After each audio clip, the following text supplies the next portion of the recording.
कोमल को अपने काले रंग के लिए ससुराल वालों के ताने सुनने पड़ते थे। उसकी जेठानी प्रीति का रंग गोरा था, इसलिए सब उसकी तारीफ करते थे। प्रीति बहू, सारी साड़ियाँ बहुत सुंदर हैं और तुम तो जो भी रंग पहनोगी वही रंग तुम पर अच्छा लगेगा। तुम्हारे गोरे रंग पर तो सारे रंग खिलते हैं। तो और क्या, शशि भी तो देखने में गोरा और सुंदर है, बिल्कुल ननद जी पर गया है।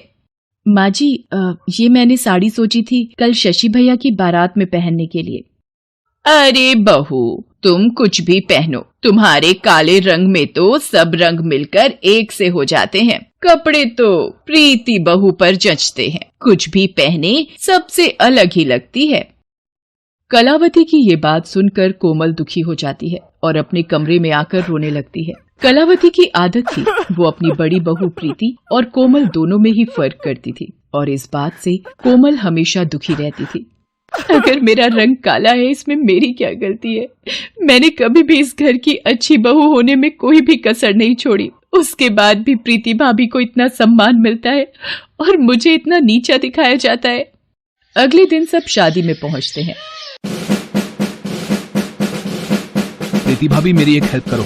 सुरमा भराई की रीत के वक्त आप कोशिश करना कोमल भाभी कैमरे में ना आने पाए, नहीं तो मेरी शादी की सारी एल्बम की फोटोज और शादी की वीडियोस खराब हो जाएंगी।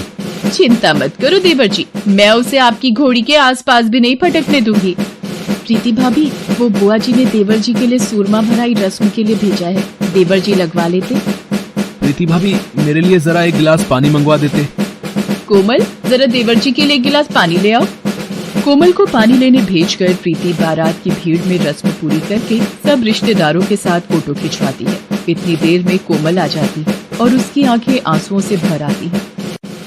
मेरे पैर में थोड़ा दर्द है, मैं बारात के साथ चल नहीं पाऊंगी। मैं सोच रही थी गाड़ी में बैठ जाती हूँ।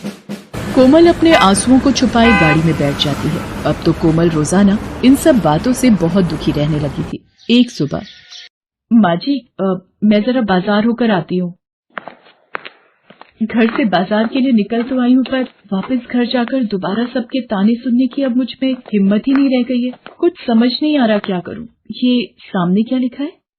काले रंग से मुक्ति पाओ, गोरे होकर यहाँ से जाओ। ये कैसे हो सकता है? देखूं क्या एक बार। ये तो कोई दर्पण की दुकान दिखाई पड़ती है, हर तरफ दर्पण ही दर्पण है। आओ, माया की पोटली में सब कुछ मिलेगा। आपने वो बाहर कुछ लिखा हुआ था, क्या वो सच है? काली से गोरी कर दूंगी मैं तुम्हारी काया, नाम है मेरा माया। तुम्हें काला रंग पसंद नहीं क्या?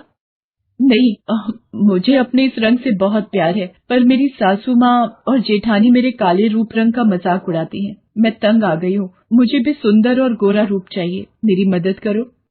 ठीक है, तो मैं तुम्हें जादुई दर्पण में भेज देती हूँ, पर एक बात याद रखना, इस जादुई दर्पण का जादू हर अमावस्या की रात के लिए समाप्त हो जाया करेगा। यदि उस रात तुम्हें किसी ने देख लिया तो उसके बाद दोबारा तुम कभी भी गोरा रंग नहीं पा सकोगी, तुम फिर से काले रूप रंग में आ जाओगी। माया कोमल को जादुई दर्पण के अंदर भेज देती है और कुछ देर बाद वो उसे वापस बुलाती है और देखते ही देखते कोमल का काला रंग गायब हो जाता है और कोमल गोरे रंग की बन जाती है। ये मैं हूँ? मुझे तो यकीन ही नहीं हो रहा है, मैं इतनी सुंदर बन गई। अब तो मेरा मुकाबला कोई नहीं कर पाएगा। सासू माँ और जेठानी जी तो देखती रह जाएंगी। आपका बहुत बहुत धन्यवाद माया जी, मैं आपका ये एहसान कभी नहीं भूलूंगी।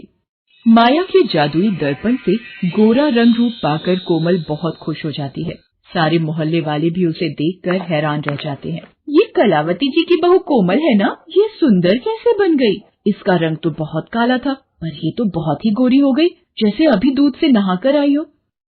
सचमुच बहन, ये तो मानो चांदी सी गोरी हो गई है, जैसे कोई चमत्कार हो गया हो। उल्टे तवे जैसी काली थी, पर इसे देखकर तो लगता है पूरे मोहल्ले में इससे सुंदर कोई है ही नहीं। नमस्ते आंटी जी, पहचाना मुझे? मैं कोमल हूँ, इतने हैरान होकर क्यों देख रहे हो? कोमल घर के अंदर जाती है। हाँ जी, किससे मिलना है? आप कौन है? ये इतनी सुंदर औरत कौन है, जरा देखो तो। माँ जी, मैं कोमल हूँ, आपने मुझे पहचाना नहीं? कोमल, तू इतनी सुंदर कैसे हो गई? और तेरा रंग गोरा कैसे हो गया? तू बाजार गई थी या दूसरे लोग से दोबारा जन्म लेकर आई है? कोमल, आखिर कौन सा चिराग का चिन्ह मिल गया जिसने तुम्हारी काया ही बदल दी? आप लोगों को आम खाने से मतलब है या गुठलियां गिनने से? जब काला रंग था तब आप लोग परेशान थी, आज जब मेरा रंग गोरा हो गया है, मैं सुंदर हो गई हूँ, तब आप दोनों को परेशानी है। वैसे मैं ऑलरेडी बहुत थक गई हूँ, अब मेरा दिमाग खराब मत कीजिए। और हाँ प्रीति भाभी, जब आप पुलाव बनाओगी तो थोड़े मटर ज्यादा डाल देना। पता नहीं आजकल आपको मटर छिलने में इतना आलस क्यों आता है। माँ जी, जरा मेरी साड़ी प्रेस कर दीजिएगा, मुझे शाम को एक पार्टी में जाना है। ये कोमल बहू ही है ना? कहीं उसकी जगह कोई दूसरी तो नहीं आ गई जिसके मुंह से आवाज नहीं निकलती थी? आज तो वो 7वें आसमान पर चढ़ गई है। और ये बाहर लोगों की भीड़ क्यों लगी हुई है? क्या काम है आप सबको? मैंने सुना है आपकी बहू काली से गोरी बन गई है। हमें भी तो दिखाइए, आपकी बहू ने ऐसा कौन सा उपटन लगाया है कि कुछ ही घंटों में वो इतनी सुंदर बन गई। यहाँ कोई तमाशा नहीं लगा हुआ है, आप लोग जाइए यहाँ से। कोई इतनी हूर की परी नहीं बनाई है जो मोहल्ले वाले भी इसे देखने के लिए इतने उतावले हो रहे हैं। कौन था माँ जी? मुझे किसी की आवाज आई थी, कुछ लोग मेरे से मिलना चाहते थे। मोहल्ले वाले आए थे, तेरी सुंदरता देखना चाहते थे कि ऐसा कौन सा जादू हो गया जो तेरा काला रंग गोरा बन गया। तो कोई बात नहीं माँ जी, देखने देते। वैसे आज शहर के कुछ न्यूज चैनल मेरा इंटरव्यू लेने आ रहे हैं। मैम, अचानक आपने अपना हुलिया बदलने के बारे में कैसे सोचा? बस मैं एक ही रंग रूप से उब गई थी, इसलिए अपने आप को बदल लिया। वैसे आपके आगे और क्या प्लान है? आप मॉडलिंग वगैरह के बारे में सोच रही हैं? हाँ जी, मौका मिलेगा तो जरूर करूंगी। कोमल के बदलते हाव भाव से कलावती और प्रीति परेशान हो रही थी। सुबोध, वो मिसेस जैन के बेटे की शादी की सालगिरह है तो मुझे स्पेशल गेस्ट बुलाए हैं, आप चल रहे हो ना?